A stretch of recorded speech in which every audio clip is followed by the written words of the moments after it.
then it shouldn't matter if I do something, right? Because, again, care what people think, and you become their slave.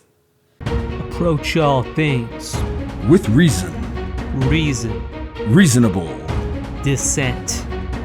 Reasonable Dissent with the BlackWolf and Kopus Millennium. And my theory is that people get into these people get into these programmed responses out of fear of social judgment, because you mentioned that, out of fear of social judgment, because they what if what I really think isn't acceptable? Yeah, what if my actual thoughts are not acceptable? So let me just resort to these canned responses, to the stale bag of chips. Yeah. And it's interesting too that you find a lot of fake rebels. You find people that are, musicians and actors, and they're supposed to be on the fringe of society. Right. They're supposed to have these fresh ideas that are like raging against the machine, like literally rage against the machine. I don't want to throw them under the bus because I'm not like a huge fan of them, follow all the work. But what I do know is that they only rage against one part of the machine. Yeah, they don't put any thought to the rest of it. When it comes to the democratic policies, then it's not worth raging against. Yeah. They're fine just kind of being a march band for the DNC, but when it comes to any Republican wars, oh yeah, well they got a whole album ready to just unleash. Right. So I think that's interesting that there are people that look different and they spend a lot of time right now, especially with Instagram and TikTok. They spend a lot of time on creating an appearance that is non-status quo. Yeah. And it's a superficial way of being different. Right. When people see things as beautiful, ugliness is created. I think another good way of putting that is from the Tao Te Ching, Lao Tzu. I think another way of putting it is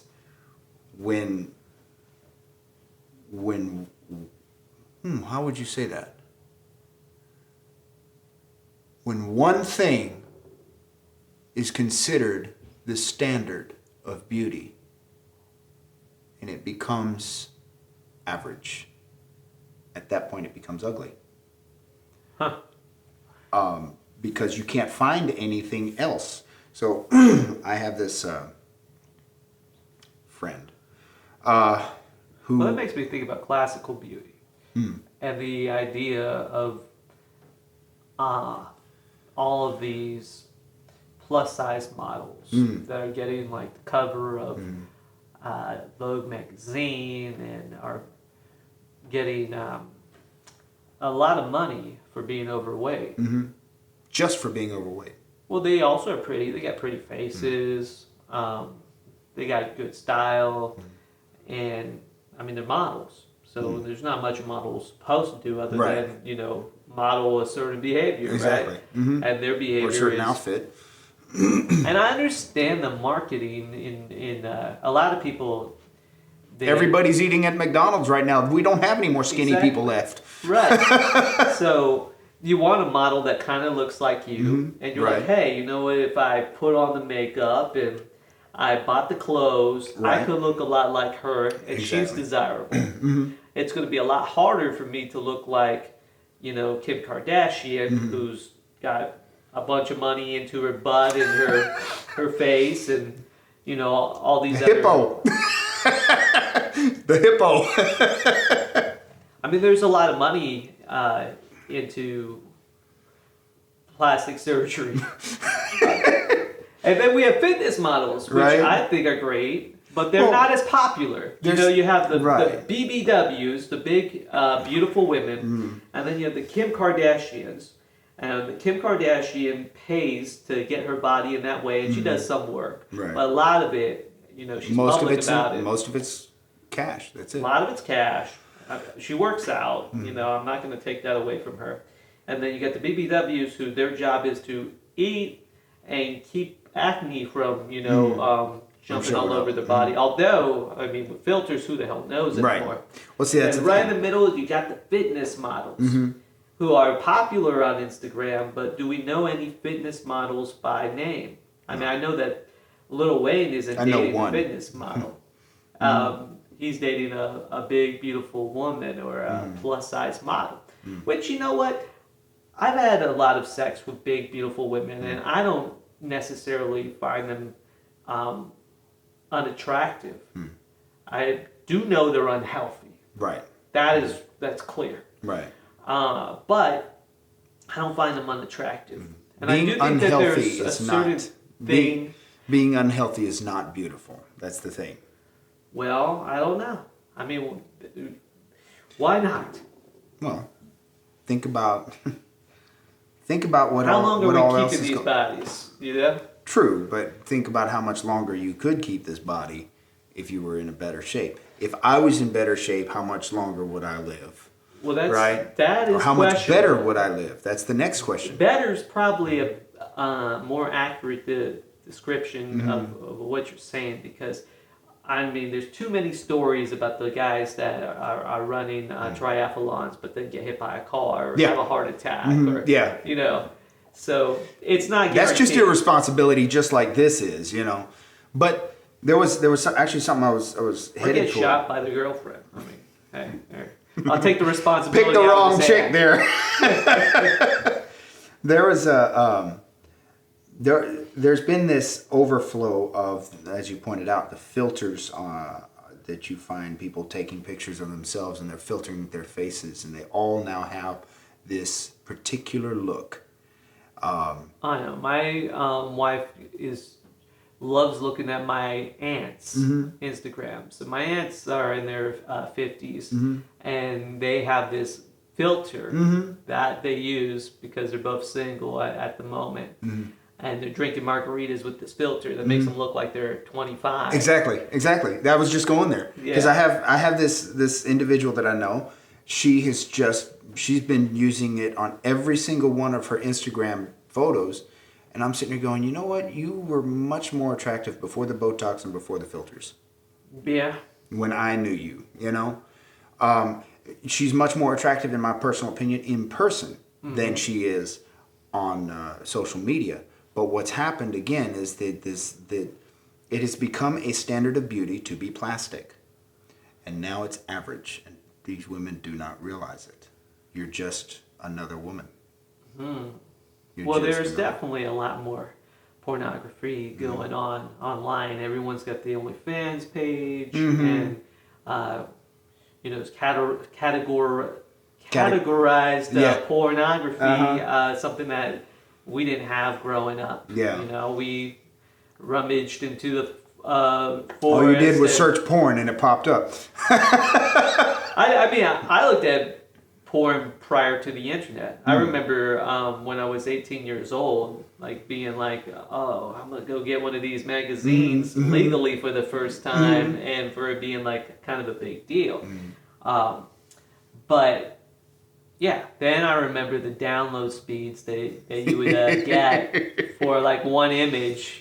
Yeah. And you'd be disappointed because you'd be like, oh crap, this one's not even a nude. I can't believe I downloaded this one. For me, it was like I grew up in a super strict, overly religious home wherein my father thought he was God's right hand man, and if I was on the internet, I was downloading something pornographic, which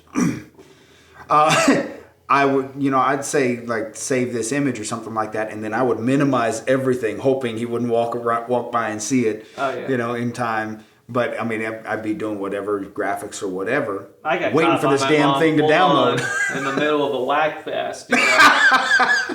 Not my finest moment. Yeah. But it was harder to come across the porn. You get all these.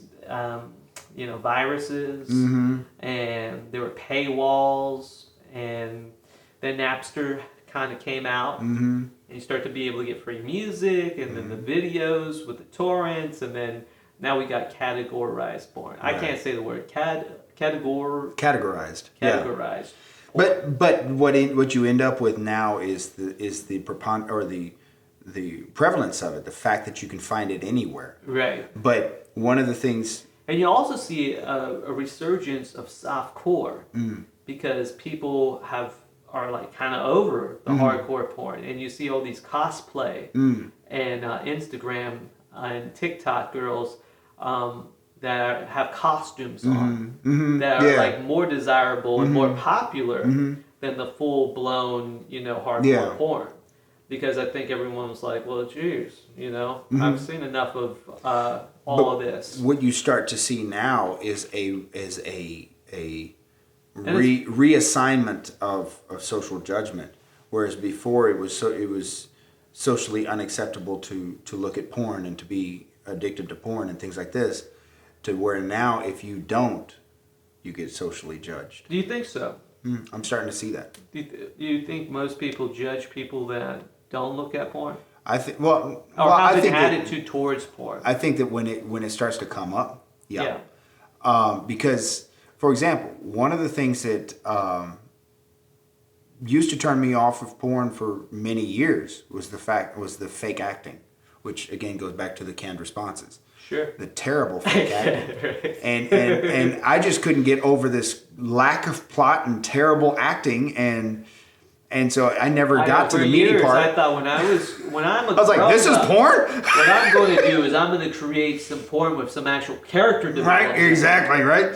Because to me it was just like, I'm sitting there watching this boring ass thing. I never got to the meaty part. I just kept turning it off. They had to shoot like with film back then, and you can't edit, and it's very expensive to shoot. Versus even now, when they do role playing, it's still very cheesy.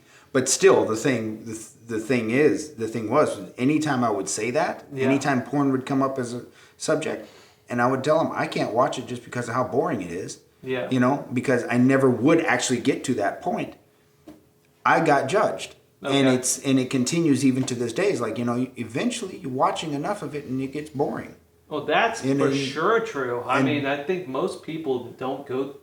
The guys that go through a full porn video, like an hour and a half video, and watch from beginning to end, I mean, those are special characters in life. It's not right. It's not common. It's usually skip to the nudity part. Right, exactly. Then, you spend a few minutes, 3 to 5, you feel the shame, you turn it off, and you're like, I'm never going to look at this again, and shame. Then, boom. The shame. I think that's an interesting thing there. I think shame has transformed now, where most people don't feel the religious shame, but someone's like, I just beat it off, I could have used that energy to like go, for a jog or a run and do something healthy, but instead I just wasted all this energy beating off. And that literally is, that's literally how I felt about it too. It's like, shit, man, I could have done something today. Just wasted another day off. But well, you're younger. You could get one inside the morning. Oh man, even when I was younger.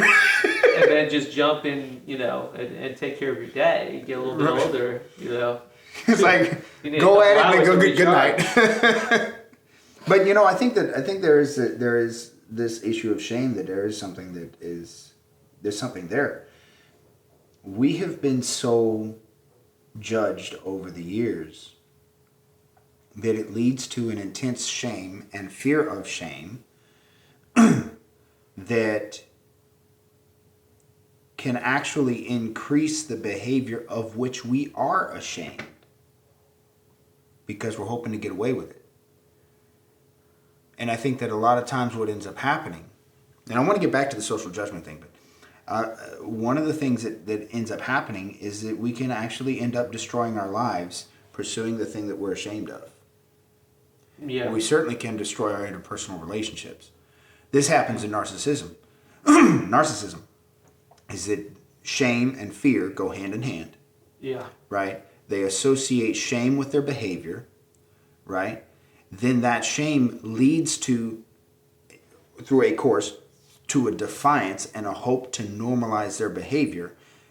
And so they continue to increase that behavior, hoping to get desensitized to the shame, which never happens, and that destroys their interpersonal relationships. Sure. But one of the things I wanted to get back to with the social judgment, we talked about this, the Klingon thing, right? And I wanted to, when I was younger and I was growing in this beard, and I wanted to have this, right? And the thing that held me back for years was the social judgment that I had faced at home, which was absolutely anything you do, people are going to think, people are going to think, people are going to think. Well, people are going to think no matter what. Of course. They're going to think if I do it, they're going to think if I don't. So I might as well do it. And now this thing here, so long as it isn't harmful to anybody in any way, shape, or form, then it shouldn't matter if I do something, right? Because, again, care what people think, and you become their slave. Yeah. I think that we're playing to crowds now. Like, yes. There are people that we care about pissing off, and there are other people that we don't care if we piss them off. And it could be political, it could be your work environment, it could be your family. But there are social norms that are created within all these like microcosms. And then the true individualist decides, all right, I'm probably going to piss people off all along the way. Yeah. But they're going to love me. Someone's going to love me. Because at least I'm unwavering in who I am. And I feel like that's really the path that I've chosen, which has caused a lot of people to not respect my decisions, not invite me to their homes. Oh, yeah. And see, I've been down that road too myself, with my own family. But ultimately, I think it's kind of come around now where I don't really care what people think. And you have to be autonomous. It's come to a place where it's almost a problem because I don't even want to defend myself for being myself. And I feel like you lose out on a lot of social interactions, and I have a lot of admiration for the people that are willing to defend themselves. But to me, it just seems exhausting. It is. I'd rather be misunderstood than for people to... Than to waste your time trying to be understood by people who are determined to misunderstand you. Yeah, exactly. There you go. And see, I've been down that road with my own family. It's like they won't invite me to this. They won't allow me to be a part of that. I'm not even a part of a family.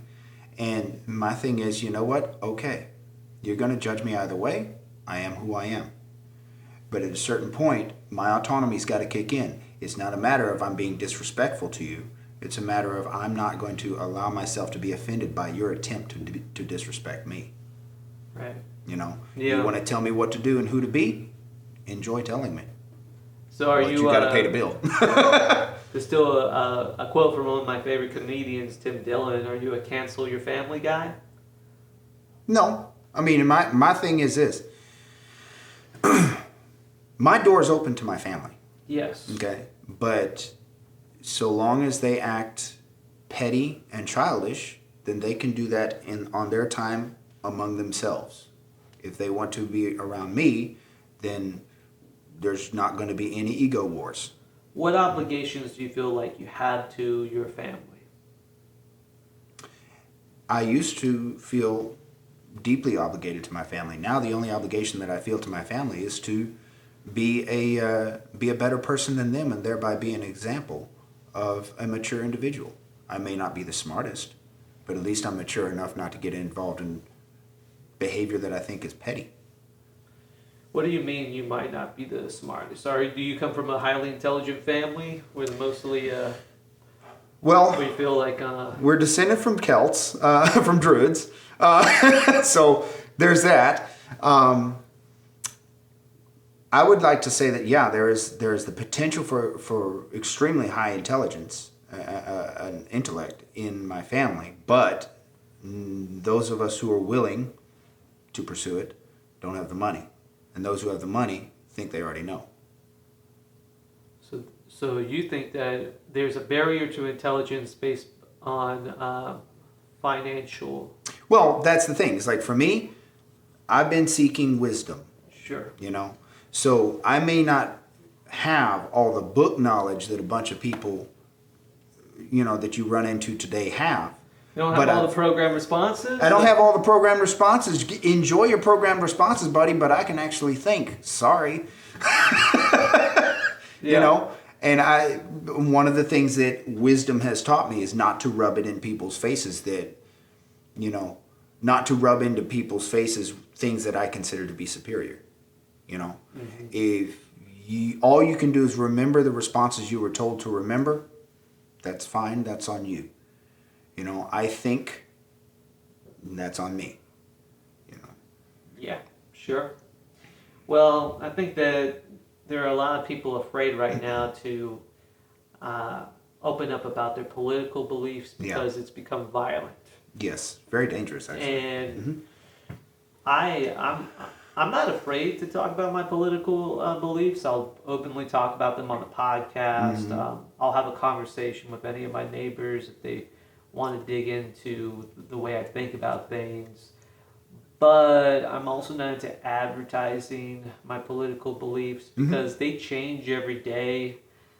Not every day, but they change often enough because I pay attention and I try to evolve my understanding on the way the world works and what's the best way to operate it. And I also realize that you'll make the most changes when it comes to the way things are politically in smaller communities than you will if you... And the way you get to those smaller communities is get the individual to change. You get the individual to change, and then if you really want to be an activist, then you need to learn who the key players are inside your community. Then you need to try to influence those key players, and that's the game that you want to play, then go ahead and play it. I'm not a political guy. Yeah. I'm more of a drifter. I'm super cool with just going with the flow. Hey, if I don't like the way this town is, I'm going to move to the next. My wife is the same way. We don't have children. We're totally fine with getting in where we fit in and not trying to force people to let us in. We've also found that almost everywhere we go, we're pretty... We're pretty well accepted. received. We're well received. Yeah, people generally don't have a problem with us because we don't start problems. Exactly. That's something that most people don't understand is that you don't want what was that thing in Men in Black? Don't start nothing, won't be nothing. Yeah. Right. Is if you don't want shit to come at you, don't start it. Yeah. There was something that you mentioned earlier that I wanted to also talk about was, I may not be widely received, but somebody is going to like what I have to say, Yes. And I grew up in a home where anything this guy says is wrong, right? Yes. Anything and basically the truth became subject to the identity of the speaker. And that's dangerous. And my thing was, you know what? Instead of seeking approval, instead of waiting for this person to say, yeah, that's okay, or any of that, I'm just going to speak. It's not my job to be heard. It is my job to speak. And so I will simply speak. And whoever wants to hear it will hear it. Whoever doesn't, won't. And to me, I think that it's a wiser thing to, first of all, put in some thought to what you're going to say before you say it, right? That's one thing my parents did tell me, was think about what you're going to say before you say it, right? Put in some thought, right? Say what you believe, and then suffer the consequences, whatever comes. That's a responsible way of living. Because then that's the only way that you will find out the truth, is if you will go, here's what I think. Let's find out if that's true. Yeah. I mean, it's also a problem. I mean, Not to cut you off. Not to cut you off real okay. quick, but also I think that this is also a very important thing about freedom of speech. If I cannot freely speak, then if I cannot freely speak, then we can never come to an understanding of what the truth actually is. Well, that's right. You got to let someone state their opinion wrong or right. You got to let them at least have a chance to talk. And it's also true that whatever thoughts you have, even if they're really disgusting and wrong, you're going to find an audience that celebrates those. And that's the interesting thing about having a World Wide Web is that you find people that, I hate to bring it up, but pedophilia. Yeah. There's all kinds of little places on the internet where those people get together and celebrate each other, which is kind of sick in my mind. Yeah. But the same can be said for any other, I guess the word I'm looking for is pervy behavior. Perverted behavior. Perverted behavior, or even hobbies. In a lighter note, like if you're into obscure WWE matches that were never recorded for television, and you want to trade tapes, you can find a community for that. That will do that, yeah. So that's kind of cool. I mean, we're a couple of guys that are middle-aged that want to talk about the idea of thinking. For the most part, it's a philosophy podcast. And a lot of people aren't really into philosophy. I'd say most people are not. Yeah, they're into those canned responses. So the fact that we can have a show and we can have a show with somewhat confidence that we'll find an audience is a beautiful thing.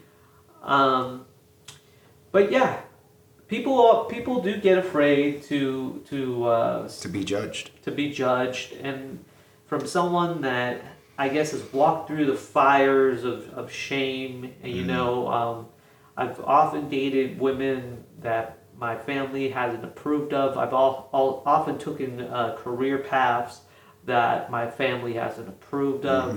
I've also had friends that were from different peer groups that didn't like each other, or shouldn't have liked each other, but maybe ended up liking each other. So I've always kind of been an outsider that same here.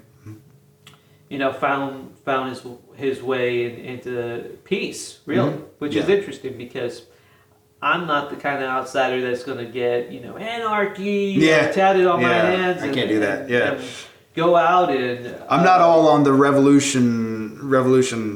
I'm looking for peace. Bandwagon. Exactly. I don't want to burn everything down. Yeah. I don't have the energy for that. I'm a creator. I want to create new things. Exactly. When something becomes obviously wrong to me, I try to get out of that system and move towards a place where it feels a little bit more home. Right now, my biggest issue with the United States is taxes. I feel like being overtaxed. Yeah, we're being overtaxed, and there's no there's no way to track where your money's going, which is the biggest problem. Yeah, like I don't mind paying. They're not accountable to us like we are to them. Yeah. Yeah. I was just on the way over here. And we live in a society with like technology where you could track your dollar. Yeah. So like if I put in 100, I should know where it's going. Exactly. And then you find about these crazy like defense expenses and just government spending in general will blow your mind when you find out how much money they're spending on dumbest shit. Exactly. You said something a couple minutes ago about if there's something that you disagree with, you just want to get out of that situation, have peace without, engaging in conflict, and unnecessary conflict, I think is a good way of putting it. Yeah. On my way over here today, I was actually listening to Jordan Peterson, and he actually said something about this specific thing. He said, when there's something you think that you regard as this is essentially what he said, was when there's something that you regard as illogical, you need to speak up at the earliest possible moment. Because if it is stupid, everybody needs to know it, particularly those engaging in it that are trying to force it on you. Sure. You know, because you end up in that emperor has no clothes situation, or before long you become your nation becomes the laughing stock of the world because your emperor is walking around naked and everybody's saying he's dressed very well. You know? Now, when I was young, I was hanging out with some gangsters that in a neighborhood I shouldn't have been in Los Angeles, and we were drinking, we were driving, and that's where I should have left. Yeah. The car. It was my car. I had some people that were bad people inside the car, and I should have left, but I knew it was stupid. I just kept on going. Yeah. The next thing that happened, though, is we went and we picked up this girl who was clearly underage. And mind you, at the time, I was underage. I was like 17, 16 years old, just an idiot. And, you know, they took her inside the back seat, and these were grown men that I should have been hanging out with. And they basically raped her. I mean, she didn't resist much, but they basically raped her. She said no a little bit, and they raped her. And I was driving around inside the car. So at any point in time, if besides the moral drama that I had to deal with my entire life for like being part of that experience, there were legal repercussions that could have happened. A lot of them. There were guns inside my car.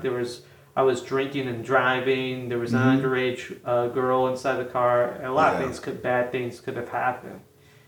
And you know, it was traumatic for me to be someone who saw the writing on the wall. These were bad people, but they were nice to me. Yeah. And I think a lot of times you get involved with people that are bad people, but they're being kind to you. Yeah. And that's something, you know, a warning out there to people.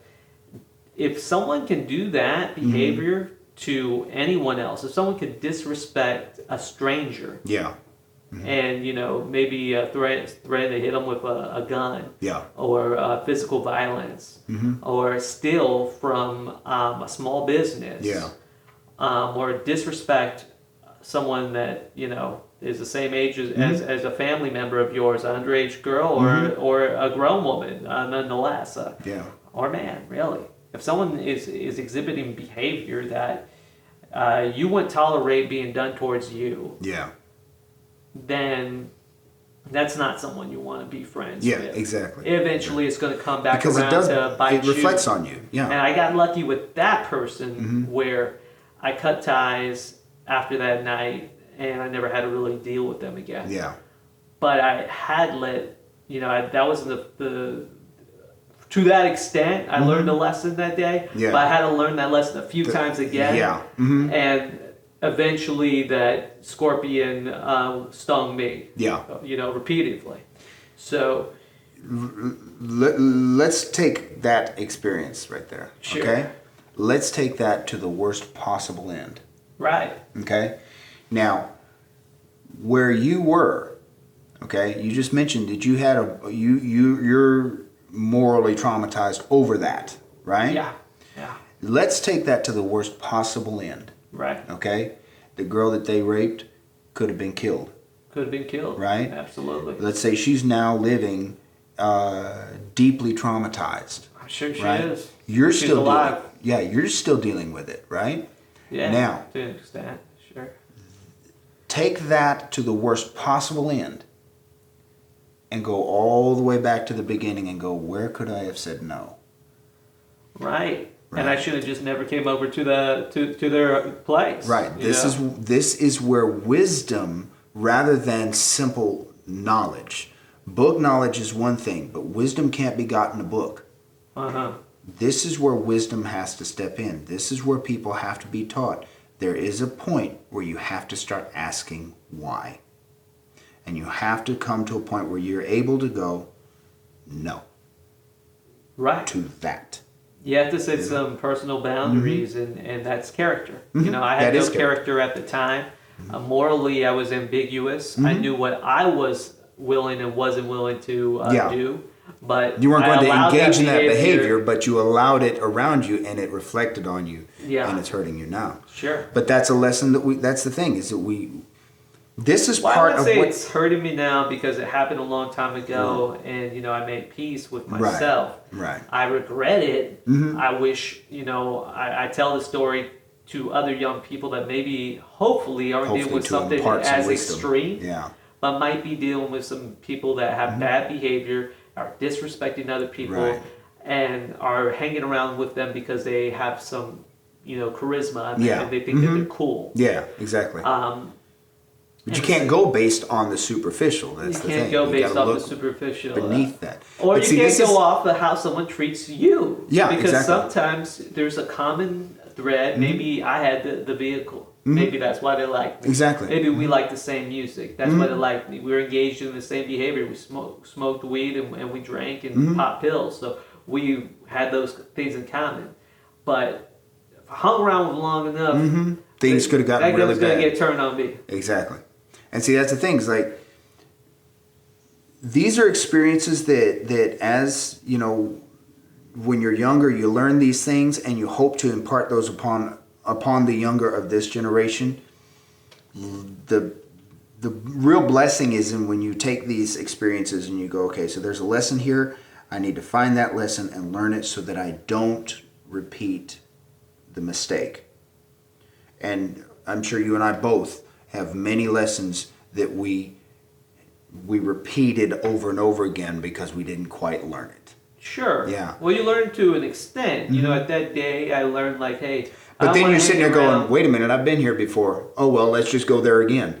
Yeah. Yeah. And foolishness kicks in at that point. Or sometimes, something really bad has to happen where it affects you. Yeah. And you're like, all right, I need to look at this behavioral pattern that's, occurring in my life. Yeah. Why do I continuously hang around with people that are exhibiting behavior I don't respect? Yeah, exactly. You know? Why is it that, for me, why is it that I find that I constantly find myself in a compromising relationship with a narcissist? In a relationship with a narcissist that can hurt me. Yeah. Right? And I find it over and over again in my life, and then I come to realize it's because I didn't understand it. It's because I didn't come to terms with my own narcissism. And I didn't come to terms with the fact that I didn't actually study it to the point that now I understand what they're looking for, right? So I don't give it to them. And see, they want this, I don't give them that. Right.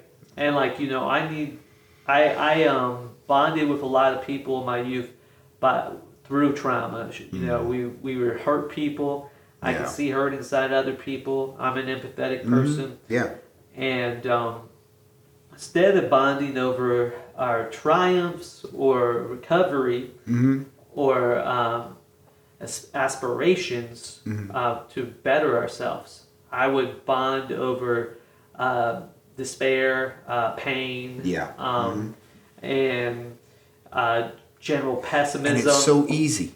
It's It's very so easy. easy to do that. That's the thing. It's so easy to go, oh, you've been through a lot of hell. Listen to all the hell I've been through. And you're comparing notes, right? But here's the problem. You never actually move forward. You never actually grow from that. No. Right? And so when, this person went through hell, I went through hell, this person went through hell, this person went through hell. Great, we're all sitting in hell. Right? But we can't get out of it. Because why? We're stuck in the past. Yes. Right? Yes. We're living in the past. But the thing about the past is, it's in the past. Right? The painful past only becomes a painful future when we decide that in the present. Yeah. And you do decide that inside the present when you choose to meet friends in low places and connect with people. And I'm talking about the befriend them. vibration level, not social status and any of that bullshit. But you befriend people that are in pain and suffering, and it's okay. Like, I met a lot of people in religious groups where they were hurt people, and they went to to a place for healing, and we would. And they got hurt worse. No, where healing actually took place. Where these people we would go to church. We would get some inspiration. We would maybe bond over some shared experiences, but then also talk about how good God is. And I think that there's just a thin line between like camaraderie, where it's like, hey, look, I've been there too, and there's hope. And there's hope, or we're both going through this together, and we're gonna get through to life fucking sucks. Yeah. And you know what? And let's reminisce on how bad it sucks. Let's just drink a few and piss life off and escape. Well, see, that's the thing. It's like, so now you're getting into the point of, look, yeah, life is suffering. Yeah, life sucks. But what are you gonna do about it? When is it making it any better to talk about how bad it is? Right. If it's not, then why are we doing it? Right? We need to talk about a way out. We got to solve a problem. We got a problem. We need to solve it. And this goes again to like what you just said. Yes, life sucks, but there's hope. Yes, we're going through this together, but we can get through it. It's a matter of it's changing. We talked before about changing the world, right? It's a matter of changing the way we look at it. It's a matter of changing the way we look at the world. A matter of changing the way we look at our problems. It's like if all we're going to do is sit here and bitch and moan about our problems. Getting out of the program response and getting to the solution. Exactly. There is a solution for whatever problem is in your life right now. Yeah. But you need to spend more time investing in, finding what would wisdom. my life look like if I got through this than, how bad life is right now. Yes. And see, now I have depression. So for me, it's very difficult sometimes to pull myself out of how bad things are right now. Yeah. Right? And usually for me, it's like toward the end of the year, between October and February is very difficult time for me. Yeah. And luckily 2020 has not been that bad for me. But usually... That's ironic. yeah, it's very ironic, and all hell breaking loose. But, in 2020 I published a book and we started this podcast, And so, it has actually been a very... this year, because I finally accomplished something, the depression actually hasn't even popped its head up except a couple of times. But the thing about it is a matter of what you focus on, you hit. I used to know this guy who rode motorcycles, and his thing was, you ever see a motorcycle hit a pole, and it's the only damn thing anywhere around? It's because the rider looked at the pole. Oh shit! Yeah. He wasn't looking over here, where it's clear. He's looking at the pole, and damn, he hit it. Well, that's the thing. What you focus on, you hit. If you keep focusing on the past and the pain of the past, you're going to continue to perpetuate it. If you keep focusing on, let's say, I'm still let's say I'm involved in an ego battle with my dad. I'm focused on my dad. Right? I'm focused on how he hurt me. And what is that going to do? It's going to cause me to act out in such a way that it causes more pain because I'm focused on the pain. What you focus on, you hit. And I'm giving it life. Absolutely. Rather than going, you know what? You're you. I am me. You do not control me. And I have no interest in controlling you. Let's just move forward from here. All right. Well, I think we got a good one here. This was a good one. I like this one. All right. We'll see you guys next time. Thank y'all for tuning in. I'm not supposed to look into the screen. The screen. I'm supposed to be looking at the camera. So I'm sitting there doing this just in case. Thank you for tuning in. Yeah, we appreciate you guys. Have fun.